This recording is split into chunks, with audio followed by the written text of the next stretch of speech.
vários e vários outros temas que são atuais e importantes para o nosso dia a dia.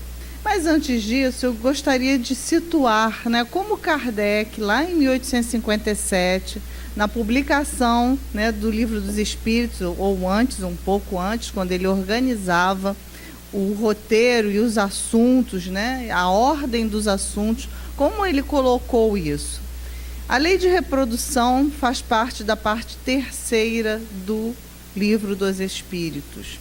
Está junto com a lei de sociedade, lei do trabalho e várias outras leis. Na parte quarta, né, estão as chamadas leis morais. E aí a gente vai lembrar a lei de amor, justiça e caridade e outras leis que têm mais a ver com a parte nossa, ética, de conduta, não é? Não que as outras não tenham, mas as outras ele diz o seguinte, vale para qualquer ser vivo. Então, lei de reprodução vale para qualquer ser vivo? Vale. Nós temos as reproduções sexuadas e as assexuadas. Então, as plantas se reproduzem também, não é? E assim vai, né? A biologia vai tramando, né, todos esses conhecimentos que são, na verdade, frutos da lei divina de reprodução. E aí a gente vai um pouquinho antes da lei de reprodução. Kardec faz uma pergunta, né? Mas olha só, onde é que estão escritas as leis de Deus? E os espíritos respondem, né, aquelas perguntas, respostas pequenininhas, que aquelas pequenininhas são as mais difíceis, né? Quando é grande a gente vai, se perde, mas pequenininha não tem jeito. Aí os espíritos respondem assim, as leis de Deus estão inscritas na nossa consciência. Questão 621 do Livro dos Espíritos. E aí nós vamos refletindo sobre isso. Bom, então, lei de reprodução, eu estou aprendendo agora, estou lendo agora, ou isso já está dentro de mim, eu estou só fazendo um resgate desse conhecimento? É certo que nós estamos só fazendo uma releitura, relembrando, pensando se é isso mesmo que a gente sempre agiu, se está em conformidade com essa lei que nós temos dentro de nós. E esse é o exercício dessa tarde, né? Compararmos. Será que o que eu acho, o que eu acredito a respeito desse assunto está em conformidade com o que já há dentro de mim, na minha porção divina, que existe em mim e que atua em mim? Tanto atua que nas horas mais difíceis eu me mostro mais forte, nas horas de maior dor eu consigo o equilíbrio se recorro aos meios adequados como a prece. Todas essas questões são provas contundentes de que essas leis de Deus estão de fato inscritas na nossa consciência, porque nós, vez por outra, conseguimos acessá-las com êxito. Acessá-las sem conhecimento ou sem palavras, acessá-las pela emoção, pelo sentimento, pela compreensão de algo que antes para nós, alguns anos atrás, era tão difícil compreender e hoje a gente, nossa, não estudei, mas agora já sei, agora já mudei nesse ponto. Todos esses exemplos corriqueiros da nossa vida é a grande prova que a questão 621 está corretíssima. As leis de Deus estão escritas na nossa consciência. E o que fazemos aqui com o Livro dos Espíritos, relembrando essas leis, ou a compilação delas, porque é claro que elas se desdobram em muitas outras, né? Nós estamos estudando só didaticamente, estão didaticamente organizadas, mas elas se desdobram. O que nós fazemos aqui é buscar dentro de nós a comparação entre o que existe já inscrito na nossa consciência e aquilo que de fato nós estamos pensando, aconselhando, agindo, realizando. Porque essa outra parte, o pensar, considerar, aconselhar o outro, agir, realizar, é determinante para uma outra lei da qual nenhum de nós, nenhum ser vivo, principalmente nós já que adquirimos a consciência, escaparemos, que é a lei de causa e efeito.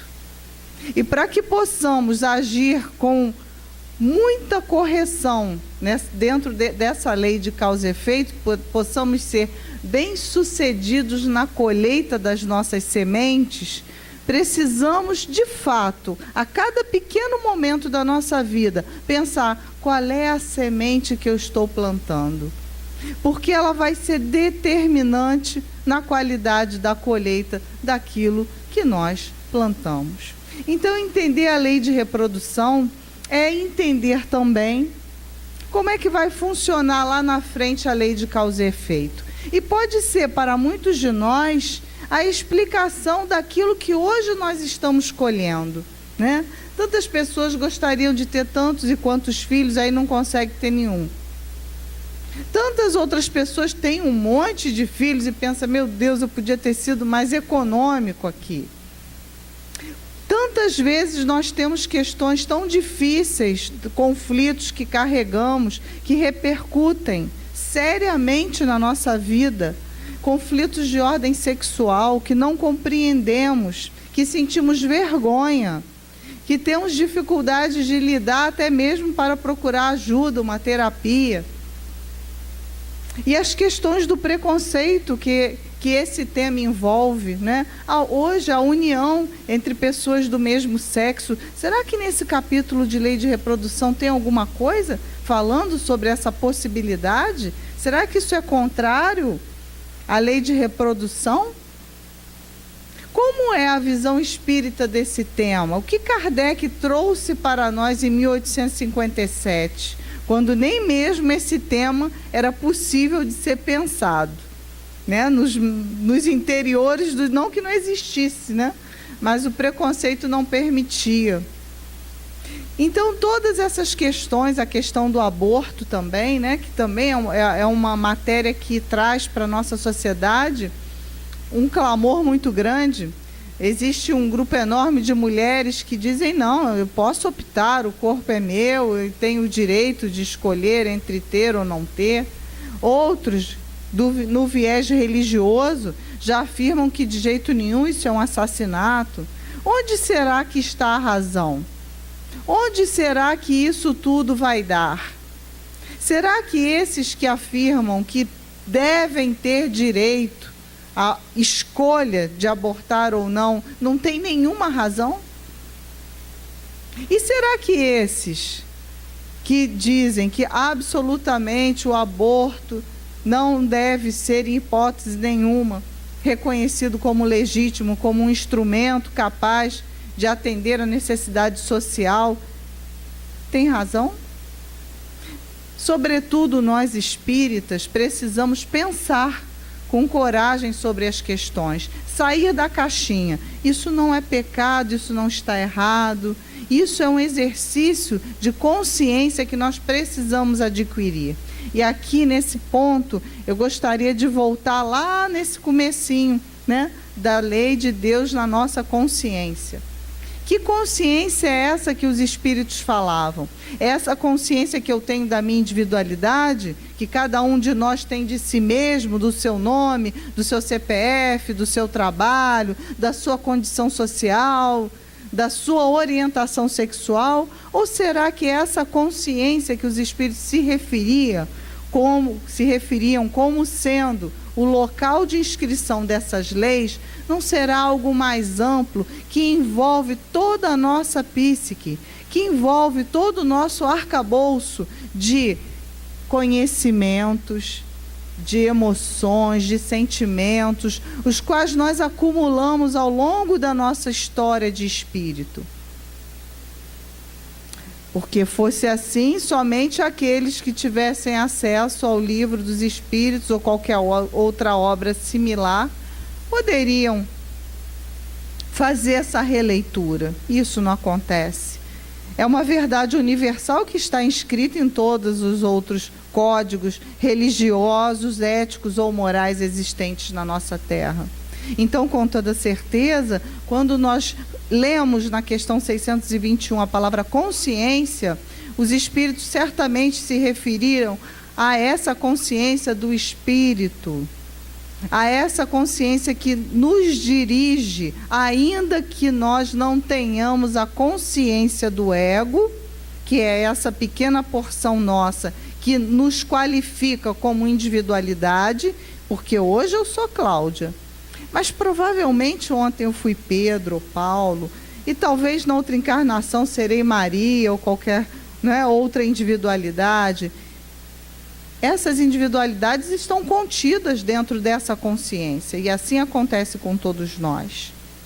E é nessa grande consciência que essas leis estão escritas. E é com esse raciocínio, não só desse momento de encarnação, que nós deveremos usar para entender a lei de reprodução, tal qual Kardec nos trouxe, os espíritos responderam às questões que ele formulou.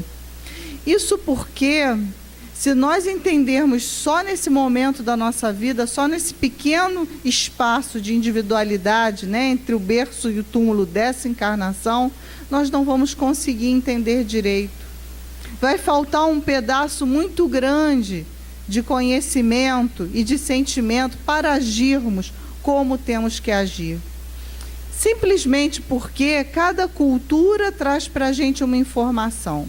Então, nós brasileiros, nós temos uma cultura. Formamos uma opinião mais ou menos igual, todos nós, a respeito de um determinado ponto.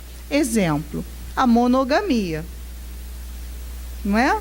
Se o Supremo Tribunal, ou o Poder Legislativo, ou quem quer que fosse da sociedade, tivesse a iniciativa de propor uma lei ou de alterar uma doutrina ou um entendimento de jurisprudência que permitisse a poligamia, certamente nós iríamos nos assustar um pouco. Nós iríamos dizer, ops, como é que pode isso? A mesma mulher casada com vários homens, o mesmo homem casado com várias mulheres, isso não vai dar certo, isso não pode ser legal. Como é que ficam os direitos patrimoniais? Como fica a herança? E se tiver vários filhos vai ser uma confusão danada. Isso não pode ser aceito socialmente no Brasil. Mas o que dizer da mesma proposta nos países do Oriente, por exemplo, em que um homem pode ter até 10 mulheres, alguns países, outros, dependendo da condição social, ele pode ter mais. Isso certamente lá para aquelas mulheres é algo natural. Então, essa leitura da lei de reprodução, ela deve ser conosco pensando enquanto espíritos imortais. Nessa nossa porção que encarnou, que desencarnou, que voltou, que vai voltar. Porque se nós só enxergarmos nesse nosso lapso de encarnação atual, nós estaremos influenciados pela nossa cultura. E aí nosso entendimento aqui já não vai bater com o entendimento lá do nosso irmão lá no Oriente Médio. Já vai dar errado. Ao passo que, se esse irmão disposto a entender essa lei de reprodução lá do Oriente Médio, compreender a sua realidade de espírito, ele terá exatamente a mesma interpretação que nós. Porque ele já vai estar olhando de um outro patamar, de uma outra visão. Então, é necessário que nós saibamos que esse conhecimento já está em nós, e é necessário que nós compreendamos esse entendimento sempre à luz do espírito imortal. Então, vamos a ele, né? Vamos nos deleitar na lei de reprodução. Esse estudo ele está estruturado em 5 pontos principais. Primeiro, qual a importância, que é o que nós já discutimos aqui, não é? Mas eu tenho algo a acrescentar sobre a importância de estudar a lei de reprodução. Existe outra maneira da nossa sociedade crescer, né, numericamente, no mundo corporal, sem a reprodução? Não. Não existe, né? Os métodos de reprodução, ainda aqueles em laboratório, necessitam, né, que haja, obviamente, uma manipulação do óvulo, do esperma, enfim, uma manipulação genética, né, a nível celular, que gere, então, uma terceira pessoa. E isso é uma reprodução. Então, é necessário, mesmo, né, ainda que se clonasse nós precisaríamos estar com... É um momento posterior à lei de reprodução. Porque ninguém aparece do nada, nós não brotamos, e mesmo que brotássemos do solo, seria também uma espécie de reprodução assexuada. Então, não se tem dúvida que essa é uma lei imperativa, importantíssima e valiosa para a nossa encarnação. Não haveria como o mundo corporal existir sem que essa lei fosse uma lei divina. Além disso, né, o nosso segundo item, os espíritos dizem que a população do globo, né, que necessita essa vida corporal, e aí a gente inicia na pergunta 686, em que Kardec pergunta, poxa, já que a lei de reprodução é tão importante, será que não pode acontecer de o globo lotar de gente, ficar cheio, igual o metrô, imagina, metrô 6 horas da tarde, lotado de gente, e não haver mais condição do planeta, do orbe, fornecer alimentos, ar, água potável a esse grupo de população que encarnou, quer dizer, o exercício indiscriminado e ilimitado da lei de reprodução. Olha que a inteligência de Kardec é brilhante nesse sentido, porque dependendo da resposta, a gente poderia achar até que as guerras são muito boas, porque vai regular, não é? E que nós teremos que ter um controle de natalidade. Então, olha que parece uma pergunta bobinha, mas ele traz um tema muito interessante. E os espíritos respondem que em tudo na vida há o equilíbrio, que o equilíbrio está em Deus. O equilíbrio está em Deus. Então, não haverá nunca essa situação de nós termos um planeta hiper superpovoado a ponto de não podermos dar conta dele. A menos que a interferência do homem, não na reprodução, mas nas condições do planeta, acabem por nos tirar o alimento, a água, o ar saudável. E isso já acontece em algumas partes do planeta. Então, vamos separar as coisas. Enquanto estamos na esfera divina, é claro que há o equilíbrio. Se nós respeitarmos suas leis, não haverá problema nem... ainda que não haja controle de natalidade. Mas se nós começarmos a interferir nessa biosfera do planeta, nós teremos sim um problema, e é um problema que é atual, que nós já estamos vendo isso acontecer, não é? A temperatura está aumentando, muitos amigos, né, que estão aqui com mais, talvez, de 50 anos, sempre moradores do Meier, com certeza afirmam, hoje está mais quente. Não é? Nós temos menos árvores, então as condições de vida podem ser prejudicadas por ação do homem, mas o equilíbrio de encarnações, isso é uma questão divina e ela obedece a um equilíbrio. E aí, seguindo, na pergunta 687, né, onde ele fala do equilíbrio, ele puxa um outro tema interessante, que é a sucessão e o aperfeiçoamento das raças. Então, ele passa da questão do quantitativo da Terra, quantos moram aqui nessa casa planetária, será que vai dar para morar todo mundo, como é que faz? Né? E se eu não tiver controle de natalidade, vai ser um problema, e os espíritos dizem que não, que há um equilíbrio. E aí ele passa por uma outra questão, que é a sucessão das raças e o seu aperfeiçoamento. E ele fala dos homens selvagens que aqui habitaram, e ele fala da nossa população atual. E é muito interessante, porque nessas questões,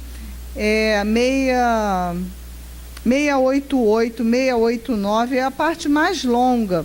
Até 691, ele diz o seguinte, primeiro, que as raças decrescem e aparecem e reaparecem. Então nós vemos os astecas, né? Semana passada eu lia no Globo, não sei se vocês viram, dizendo que lá no ano de 1502 a população asteca, né, que vive no Chile, se não me engano, me corrijam que eu tenho dúvida, Peru, alguma coisa, viveu, né? Lá, oi? México, asteca é México, né? Sempre tive problema com geografia. Então, do México. essa população ela foi dizimada, ela foi eliminada simplesmente por causa da salmonela. Essa questão da maionese que a gente come que não está muito boa, né? Aí a gente fala assim, fez mal o estômago, vomitei, tive diarreia, salmonela. Mas só que existe um tipo de salmonela que é assim terrível. E muito mais para aquela população que estava começando a ter contato com os europeus que estavam descobrindo aquelas terras. Aí foi determinante para aquela população desaparecer. Eles fizeram pesquisa com carbono, com as ossadas que acharam, enfim. E aí a gente vai lembrando do Livro dos Espíritos. Bom, as populações, as raças desaparecem. Mas e aí? Sumiu, desapareceu, foi embora? Aí os espíritos dizem que não. Não, Kardec. Elas voltaram. Elas estão aqui conosco novamente. Somos nós que nos aperfeiçoamos. Somos nós que nos vestimos de outra roupagem. Então as raças desaparecem e as raças se aperfeiçoam através dessas misturas. Então, se na outra vida nós estivemos entre os judeus, hoje nós estamos aqui entre espíritas. Não compomos uma raça, é claro, né? Geneticamente falando, mas compomos um grupo de pensamento, compomos uma identidade, uma irmandade de ideais. E isso, de uma forma espiritual, é também uma raça, não é verdade? E aí a gente fica pensando, poxa, então se a gente está falando de raça, vamos buscar a melhor raça, a raça mais pura? E aí os espíritos também colocam essas questões, para que a gente não resvale nas loucuras do nazismo, né, da Segunda Guerra Mundial. Os espíritos também, nesse ponto, colocam com muita clareza que existem raças que saem do orbe porque elas compõem outros planetas e que a raça humana, ela está sendo composta. Então, dentro do planeta Terra, existe uma raça. A raça humana. E aí, as barreiras de língua, de nacionalidade, de característica biológica, vão por terra. Porque somos diferentes dentro de um igual. É o que está colocado aqui com muita clareza. Na questão, deixa eu ver aqui, na questão 689, com muita clareza, e na 690 também, na 690. E ele diz que a raça humana, ela será criada justamente pela mistura das raças de outros orbes planetários. E assim aconteceu com os egípcios, por exemplo, né, dos quais nós temos assim relíquias da história egípcia, né? As pirâmides, as múmias, os sarcófagos, a adoração pelos gatos, estudos arqueológicos que nos levam a concluir como aquele grupo, como aquela raça se comportava. Mas nós não temos no planeta hoje nenhuma raça semelhante àquela. Diferente dos hindus, que já existiam também, né, na antiguidade, e hoje nós vemos povos derivados daquela raça. Mas nós não vemos a mesma coisa com relação aos egípcios, por exemplo. Então é um bom exemplo dessas raças que vieram de outro orbe planetário, seja para se desenvolverem, seja para desenvolverem o próprio planeta Terra. Isso é muito curioso de nós estudarmos, porque hoje isso está acontecendo conosco novamente. Muitas raças estão vindo de outros orbes planetários para ajudar na nossa evolução. É o que diz para nós Manuel Filomeno de Miranda no livro Transição Planetária, um livro que vale a pena ser estudado. Não tem nada de ficção científica. Está ali perfeitamente colocado. Muitos estão encarnando de outros planetas para nos ajudar, para ajudar a evolução moral da Terra. Porque, não sei se vocês conhecem, vale a pena pesquisar no YouTube, lá em 1974, se não me engano o ano, Chico Xavier, no Pinga Fogo, falou que os caminhos da Terra estariam definidos e que por volta de 2019, 2020, se não houvesse uma evolução moral na Terra importante, o planeta sofreria muito com a guerra nuclear, está dito textualmente. Então vejamos, de 1900 até agora, 2019, 2020, que está aí, pertinho, claro que a espiritualidade nos brindou com muitas mudanças, com muitas encarnações que hoje são adultos e que estão certamente ajudando os nossos destinos, não só no nosso Brasil, como principalmente nos países onde nós vemos que, por força da economia, o peso das decisões de guerra e de paz torna-se significativo para toda a Terra. Então, com toda certeza, nós já enxergamos personalidades que vêm só falar da paz, do amor. Isso nos traz um alento extraordinário. Primeiro, não estamos sozinhos à deriva, não somos um barco perdido no meio de ondas enormes, estamos sob as leis de Deus. E segunda constatação, nossa responsabilidade é enorme, porque nós precisamos compreender, amar e nos acomodar e nos pacificar diante das dificuldades de relacionamento que todos nós temos, sem exceção.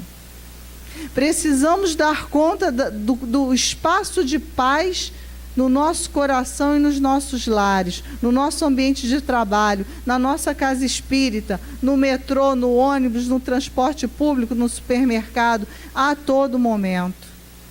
Precisamos pacificar também, não só deixar a cargo desses espíritos de escola que estão vindo, porque eles são menos numerosos que nós. Então, nós precisamos dar conta desse recado. E não foi por outro motivo que Jesus disse que mandaria o Consolador, a doutrina espírita. Porque como que um espírito ou um grupo de espíritos, 12 apóstolos, por exemplo, ou mais, os 500 da Galileia, como esse grupo de espíritos preparados poderia dar conta de divulgar e de modificar os nossos corações numa encarnação, nos fazer enxergar as verdades da vida e da espiritualidade? Como eles dariam conta? Através da doutrina, através desta nova linha de pensamento que Kardec nos trouxe através da sua abnegação à lei do trabalho. Então nós vamos vendo que é claro que seria mais eficiente trazer para nós uma doutrina do que 500, 12 ou até mesmo Cristo, que continua entre nós, evidentemente, é o governador, não é? Então ele só não precisaria se materializar como fez da primeira vez. Então todas essas questões nos trazem uma responsabilidade muito grande. Então estamos nos aperfeiçoando, sim. A raça, que raça? A raça humana. E ela é composta de várias outras pessoas, pensamentos e também outros que vêm nos ajudar ou outros povos menos adiantados que vêm aqui para serem ajudados também por nós, né? Nós vemos que existem várias culturas e até culturas selvagens, né? Há muitas moradas na casa do meu pai, no sentido do orbe, mas também aqui dentro, no sentido do planeta, né? E aí passamos para o outro item, que esse item é mais polêmico, né? Que são os obstáculos à reprodução. E isso está elencado nas perguntas 693 e 694. São duas perguntas só, mas um assunto que rende pra caramba, né? Obstáculos à reprodução. E a gente está falando de um livro de 1857. não havia pílula anticoncepcional, os obstáculos à reprodução certamente haviam, mas não os conhecidos por nós. Aqueles obstáculos lá do tempo de Kardec, com certeza eram bem ineficazes. Hoje nós temos obstáculos mais eficazes. E se nós temos a necessidade de nos relacionarmos e de encarnarmos, né? E dizem os espíritos que a fila da encarnação é muito grande, e todos nós passamos por ela em algum momento, né? A obra de André Luiz, por exemplo, ela nos dá conta, né, da encarnação do Segismundo, que todos conhecem essa parte, né? A importância daquele espírito encarnar naquele momento, naquela casa, já que ele tinha uma diferença enorme com o seu pai e com a sua mãe. E todo o trabalho da espiritualidade em harmonizar aquele espírito reencarnante que ainda não tinha havido nem a concepção do espírito, ele já estava próximo àquela casa, e os pais sentindo um desconforto, uma perturbação. Sabe quando a gente recebe a visita de alguém que a gente não gosta? É mais ou menos isso. E os espíritos tentando harmonizar aquelas expectativas para que aquela encarnação acontecesse, para que a lei divina fosse cumprida. Lei de quê? De punição, de castigo? Não, essa lei não existe, tá? Lei de amor, de reconstrução, de refazimento. E os espíritos então interferiram naquela relação familiar. E André Luiz descreve uma noite em que aqueles espíritos desdobrados pelo sono encontraram com o reencarnante, o Segismundo, e ali foram acertadas muitas pendências do passado. Foram diluídos os laços do ódio, não completamente, porque a encarnação é que vai consolidar, né, dando àqueles espíritos a oportunidade de amarem-se reciprocamente. Está no livro Mensageiros, Missionários da Luz, né? Esse capítulo do Segismundo. E ali a gente vai vendo a importância da reprodução. E os obstáculos? Imagine se a mãe do Segismundo dissesse: de jeito nenhum, não quero, mas olha, eu não quero filhos de jeito nenhum. Ah, por quê? Porque vai engordar, porque eu estou tão bem, porque agora eu tenho dinheiro sobrando para viajar, quando eu tiver filho eu vou ter que pagar a escola, aí já não vai dar conta, como é que vai ser? E aí, como ficaria, do ponto de vista espiritual, a harmonização dessa família? Porque aquele espírito Segismundo ia continuar lá cobrando o débito dele, ia dizer: olha só, vocês se associaram lá atrás e tiraram a minha vida. Eu estou aqui na vez e estou precisando de uma vida. Pela lei de causa e efeito, vocês é que devem me dar essa vida, porque vocês se associaram lá atrás para tirar a que eu tinha. Como é que vai ficar a harmonia desse casal? Será que essas viagens vão ser tão boas assim? Será que a beldade física vai se manter? Será que não vai acontecer alguma coisa nessa história truncada a partir de um obstáculo causado a essa reprodução que vá propiciar uma doença, por exemplo, uma desarmonia? Isso tudo por causa de uma rejeição à lei do amor. É por isso que os espíritos nos dizem: olha, o que não for pelo amor vai ser pela dor. E é verdade. Então é aí que o obstáculo à reprodução traz para nós um problema seríssimo. Mas esse é um caso. Existem outros casos. Por exemplo, eu conheço uma amiga minha, ela desde pequenininha já sabia o que ela queria ser, médica.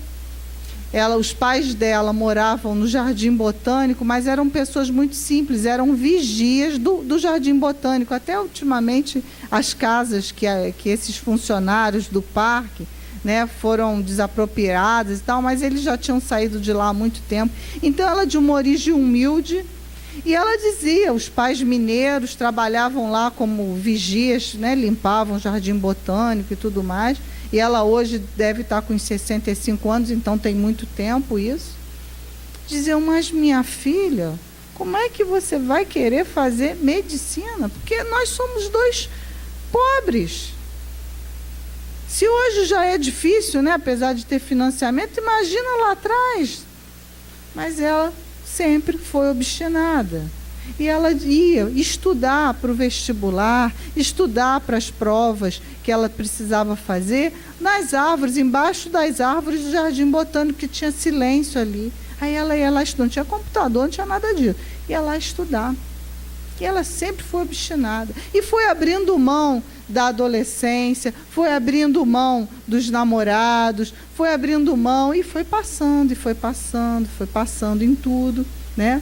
Ela se formou pelo fundão, ela foi estudar um pouco mais. Hoje é uma pessoa que tem PhD em pediatria e infectologia. É uma pessoa respeitada no mundo. Hoje ela é membro da Sociedade Americana de Infectologia e Pediatria. Se ela quisesse, ela poderia hoje morar nos Estados Unidos. Mas não. Ela sempre quis ser professora e atuante do serviço público. Ela nunca abriu um consultório. Muitas crianças dos ricos iam procurar o Hospital do Fundão para ser atendida por aquela médica que descobria onde é que estava a doença. Ela olhava e dizia, é isso. E ela sempre viveu modestamente. Ela dizia, eu não casei por opção. Porque se eu fosse casar, eu não ia conseguir realizar o que eu precisava realizar. Até que ela, no hospital, e o fundão sempre foi precário, né? Ela encontrou uma criança que foi abandonada, recém-nascida, na enfermaria. E ela olhou para aquela criança e disse, eu vou cuidar dessa criança. Entrou em contato com, na época não havia conselho tutelar, mas entrou em contato com os responsáveis por aquela criança, porque a mãe havia parido, e sumiu do hospital. Levantou e foi embora, largou a criança. E aí ela foi, né, respeitados os trâmites legais, ela então adotou a criança. Só que a criança tinha uma questão neurológica, né, um retardo mental, qual ela até hoje é um adulto e ela cuida desse filho. E ela já sabia lá atrás. Ela já sabia qual era o problema da criança.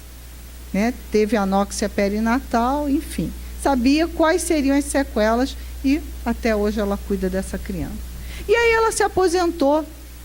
Resolveu, então, morar numa cidade do interior do Rio de Janeiro, mais fresca, né? Uma cidade com condições melhores, e disse, eu quero montar uma casa que não seja só para mim, mas que seja uma casa que possa abrigar crianças que não sejam portadores do vírus HIV, porque aí ela necessitaria de quase que um hospital, não teria condição de arrumar doação para isso, mas que sejam crianças que tiveram os pais falecidos, vítimas da AIDS, e que essas crianças não tenham nenhuma condição de sobrevivência, né? Estariam aí jogadas no serviço de orfanatos e tudo mais, ainda carregando toda essa pecha de rejeição. E assim ela montou Projeto Sorriso. O Projeto Sorriso abrigou muitas crianças. Eu mesma tive a felicidade de colaborar fazendo a adoção de 2 crianças, né, que eu sou advogada, o processo de adoção, né? E vi como a lei de reprodução é fantástica, porque nunca me esqueço, vi um casal de negros, mas eles assim, muito cuidadosos. Eles encontraram um menino que já tinha 5 anos, então uma criança difícil de ser adotada. E ela disse, é meu filho. Ela tentava engravidar, não conseguia.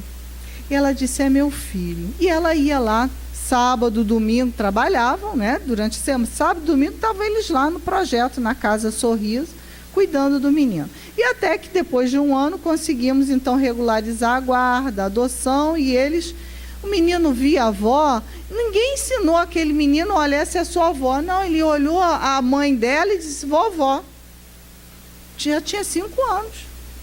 Ele não tinha visto a avó dele nunca, ele olhou, ela é vovó. Ela olhou a mãe dela e disse, meu neto. Olha que coisa incrível. E essa mulher não pôde ter filhos, mas ela foi encontrar o filho dela lá no Projeto Sorriso, eles estão muito bem. E aí depois, seguindo nessa história, essa médica encontrou uma outra criança, que hoje já deve ter 16 anos, que ela também adotou, porque a mãe era portadora do HIV e ela teve uma complicação neurológica por causa do vírus, toxoplasmose, né, que em quem é paciente imunodeprimido tem uma repercussão muito maior do que em qualquer um de nós, e ela teve uma dificuldade muito grande e veio a óbito. E o menino, ela nasceu um mês depois.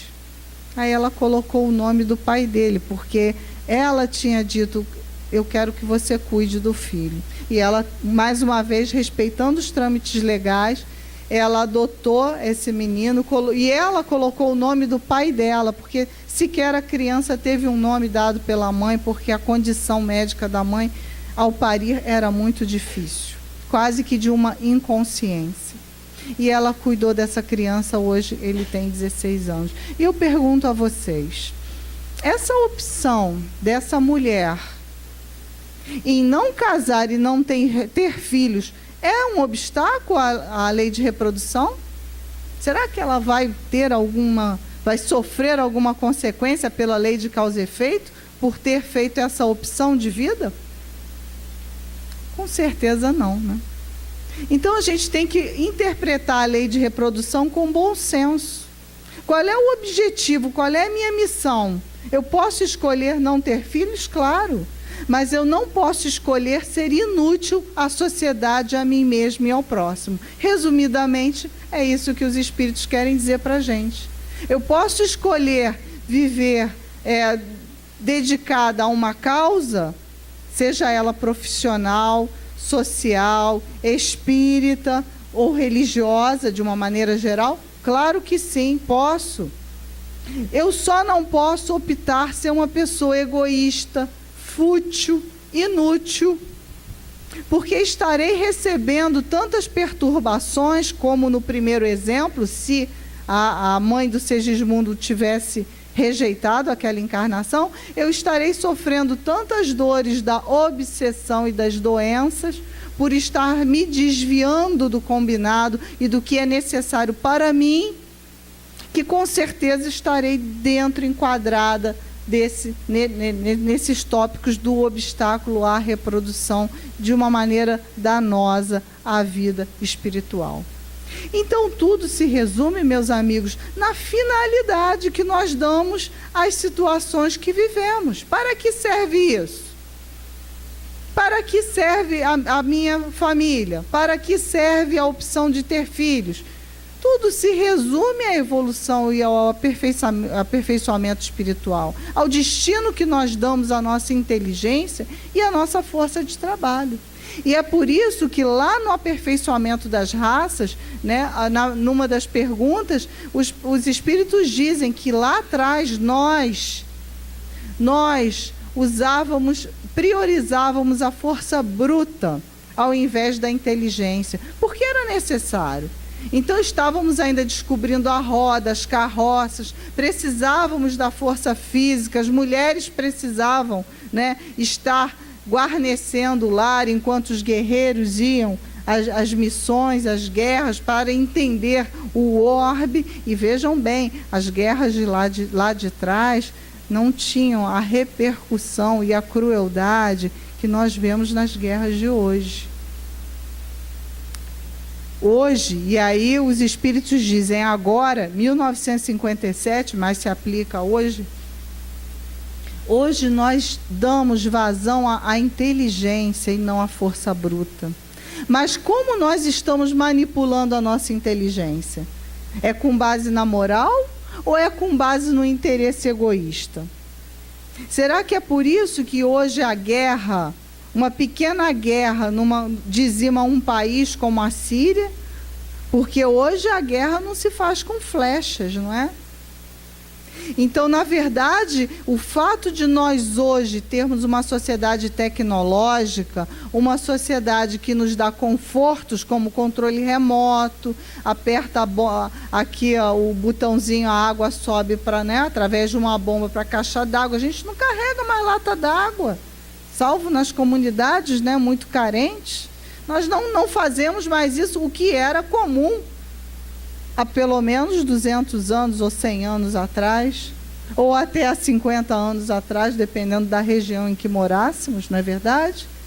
Mas qual é o ganho disso? O ganho disso só existe se isso vier acoplado com a moral.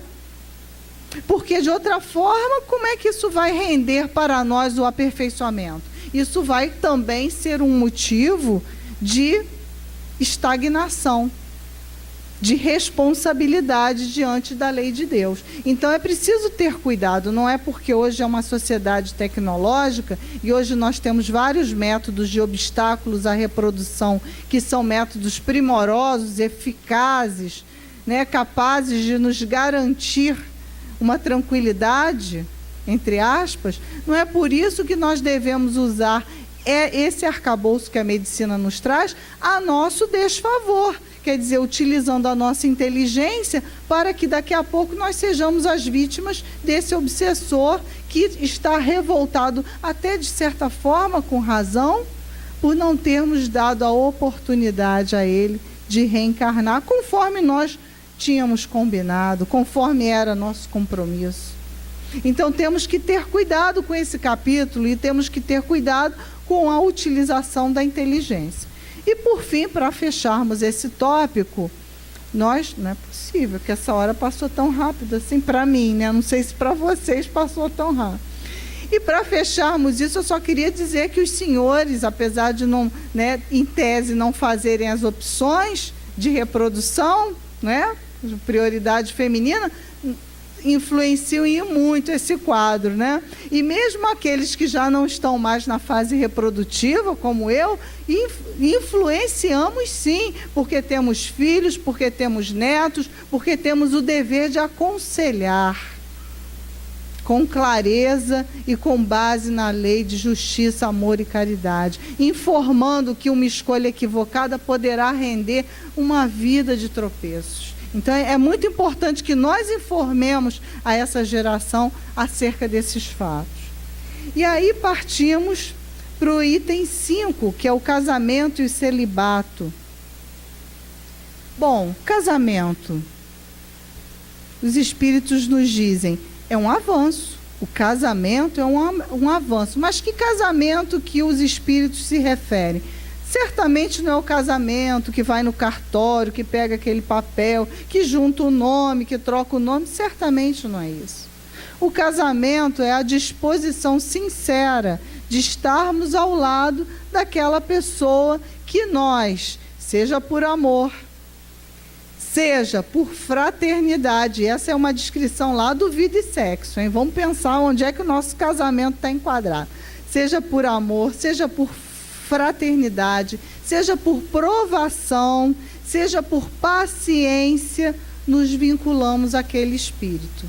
E olha, esse espírito, porque aqui relendo esse item sobre o casamento, os espíritos falam união dos sexos. Qual sexo? Homem com mulher, mulher com homem, homem com homem? Não fala. Nossa, ele não fala? Não, não fala.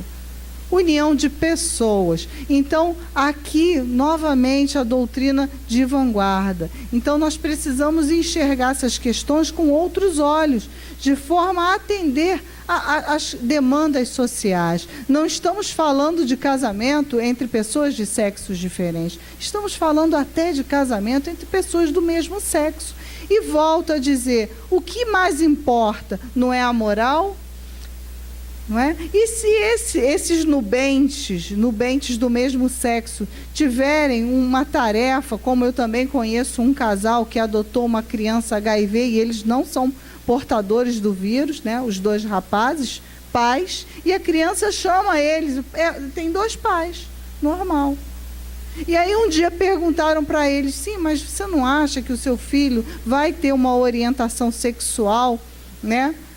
como a sua, quer dizer, homossexual. Ele disse não, porque ele nasceu de um casal heterossexual, então a orientação não tem nada a ver com a criação. Mas a moral, a ética, o respeito ao próximo, isso tem a ver com a criação. Então nós temos que parar de pensar pequenininho. Nunca, aqui relendo, realmente os espíritos nunca falaram, né, que era homem, casamento, homem e mulher, nunca falaram isso. O Vida e Sexo, pode ler ele de cabo a rabo, que você não vai encontrar essa referência. Então, mais uma vez, nós precisamos entender que a reprodução, ela deve ser produtiva, porque nós podemos não ter tido filhos biológicos, mas ter cuidado e criado de muitos filhos do coração. Não é verdade? Jesus não teve filhos, né? Pelo menos a gente não tem esse registro. E Kardec também não teve filhos, não é verdade? Então precisamos ter esse cuidado. Mas o casamento é importante, dizem os espíritos. É um sinal de avanço da sociedade. E a monogamia também é um sinal de avanço da sociedade. Então aquele lá no Oriente Médio, ele ainda vai chegar na monogamia. São raças, são momentos diferentes. Então chegaremos lá, então vamos preservar. E por fim, encerrando, esse relógio deve estar errado, mas tudo bem. Encerrando, eles falam, né, na última questão, que é a questão 700 e 701, as duas últimas, sobre a poligamia. E hoje a gente vê muitos programas, né, tem até no GLT, tem uma série de programas que fala do poliamor, né? Eu assisti uma amiga minha que é psicóloga, você tem que assistir, porque lida com as pessoas, você tem que conhecer, e é verdade, nós temos que conhecer o pensamento, né, das pessoas e avaliar, é bom, não é? E assim, com esse ânimo, eu fui lá assistir. E logo de cara, eu disse, isso não vai dar certo. Pensa, um homem casado com duas mulheres, pensa. Gente, uma já é difícil, né? A população masculina daqui vai concordar comigo. Eu tenho autocrítica e sei. Uma já é complicada, duas não dá. Aí uma mulher com dois homens, não dá certo, gente. E o filho faz como? O dia a dia, a confusão, os ciúmes, os ódios. E aí os espíritos nos dizem, lá na pergunta 700, 701, uma das duas, que poligamia é uma forma de exercício da sensualidade, não do amor real. Está textual, e é verdade. Porque será que lá, quando velhinhos, vão estar os trezinhos, os quatro, sei lá quanto, um segurando a mãozinha do outro, ou vai estar dizendo, aquela velha passou minha perna naquela situação, ele dava mais dinheiro para ela do que para mim, não é? Por isso que agora eu estou assim, cheia de arteriosclerose, olha que termo antigo que eu estou usando, né? E a outra está aí, bonitinha. Não dá certo. Não dá certo. A estrutura, atualmente, para nós é outra. Estamos rumando ao ponto de sermos seres crísticos, em que vamos privilegiar o próximo, seja ele na condição que for. Estamos rumando para isso. Nós não podemos retroagir a vivências do passado. Felizmente, são casos isolados que a mídia nos traz como um modismo, fica parecendo, fala tanto que fica até parecendo que é o comum, mas não é. Então, que possamos seguir firmes, sabendo que o que vale é a moral, o que vale é a nossa conduta, é o nosso desejo de servir ao próximo. E usar a lei de reprodução a nosso favor, aconselhar a lei de reprodução para aqueles jovens, né, que estão próximos a nós. Obrigada pela audiência de vocês, né, tentando aqui cumprir, mas essa hora passou rápido. Que Jesus e Fabiano de Cristo abençoe os nossos propósitos nesse início de ano. Muito obrigada.